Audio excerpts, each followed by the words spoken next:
Hey there, everyone. My name is JP Letnick, and today I am joined by Aaron Korpaski. He is a home inspector in Kelowna, BC. Welcome to this video. Thanks, JP. Perfect. I really appreciate you coming onto the call. We have a lot of clients that are watching this that really have a lot of questions, and we've compiled a few of the questions to be able to educate the viewers so that they have a little bit more knowledge about what a home inspector does and the value in that service. So we're going to go ahead and ask a few questions. So most home inspectors only deal with residential. Are you that type of inspector or do you offer other services? Yeah, residential is the big one, obviously. And I do that whether it's a log home, a traditional house, a luxury home. But I also do other type of inspections. I'm licensed to do commercial properties. So that may be a medical office building, a restaurant, a building downtown that has 3 or 4 different units inside it. Also, I do swimming pools, which is something a lot of inspectors don't do. And I also do inspections for strata companies. They may wanna have their balconies and building envelope or something done, maybe their roof, so they know how much to budget for future repairs or replacement. So, yeah, I do more than just the residential part of it. Awesome. So it's good to know that you do a variety of different inspections, including residential, commercial, pools, even mobiles. And when you are doing those inspections, what is one of the most common problems that you are running into?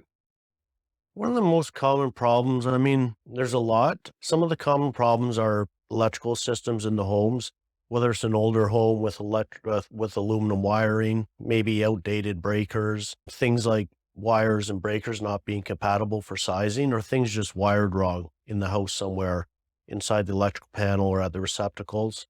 That's quite common, and obviously that's something we want to address. Other things are maybe insufficient attic insulation. A lot of the times the exhaust vents going up through the attic, venting out the roof, they're not insulated. So then you get condensation when that warm air goes through the cold pipe. And then that's why sometimes you might see in a bathroom fan, there's water marks around the ceiling. Those pipes should be insulated. And some people just don't know that has to be done.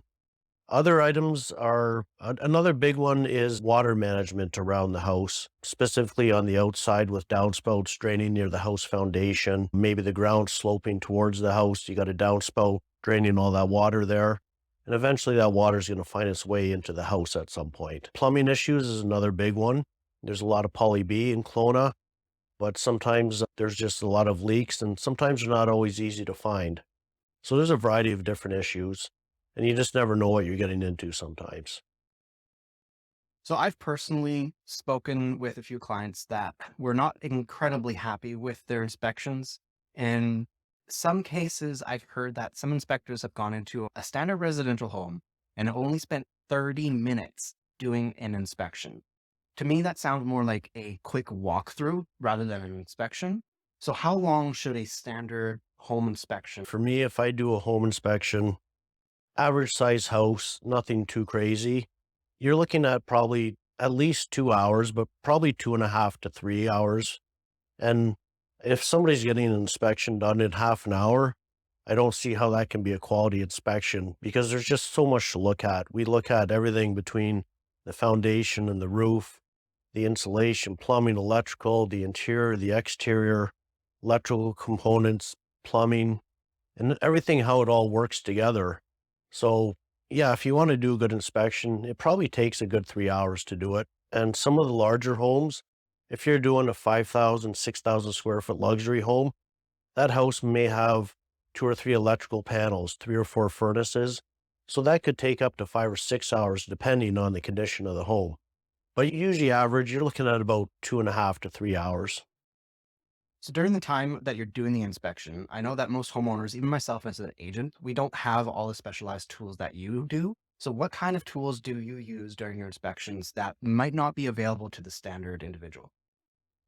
Yeah, that's a good question. Some of the tools, one of them, first one that comes to mind is my moisture meter.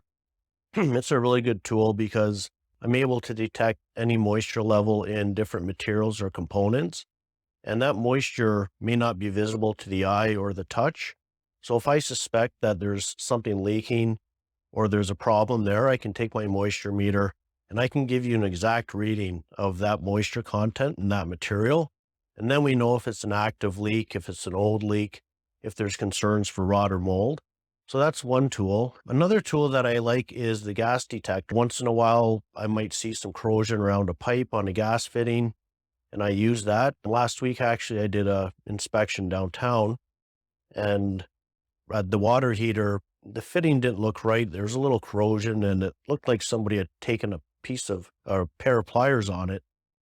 And I checked it, and sure enough, it was leaking. And again, that's something you want to address. It wasn't a big leak, but it's still a leak nonetheless. So those are a couple of tools that I use, and yeah, they're really helpful.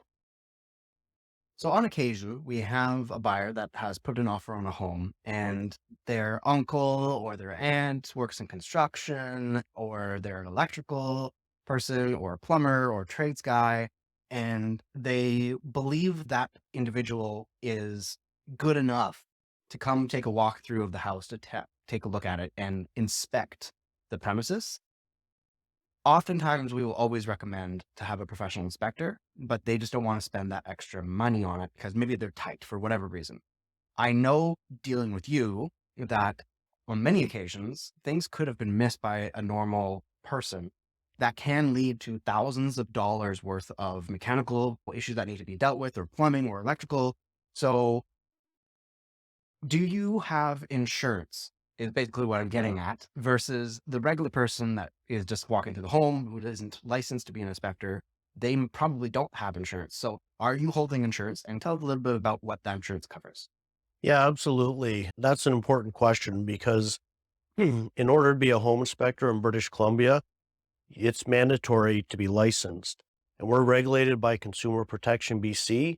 And in order to get our license and maintain it, we have to carry general liability insurance, errors and omission insurance. And this really protects everybody involved with the home inspection. So with no insurance, technically I can't inspect a home. So yeah, we're insured, and like I said, it's there to protect everybody. Awesome. During the inspection, there's a lot of things to look at. Your attention needs to be focused because otherwise you can get distracted. So for this reason, oftentimes I will personally tell my clients, if they want to be there for the whole inspection, that best if they are not, and maybe only show up for the last maybe half an hour during the end of the inspection to get a kind of a quick walkthrough before you do the report. Some clients really want to be there for the entire inspection. Is this something that you are able to do, that you would recommend that they do, or should they not? If somebody really wanted to be there, I would never say no. But I agree with you. It is better to have the client come towards the end of the inspection, even if it's the last half hour or hour. That way it gives me a chance to get set up, go through the house without any type of distractions, and I can really focus on the inspection. And it just, again, it provides a better quality inspection when I have that time to myself to do it.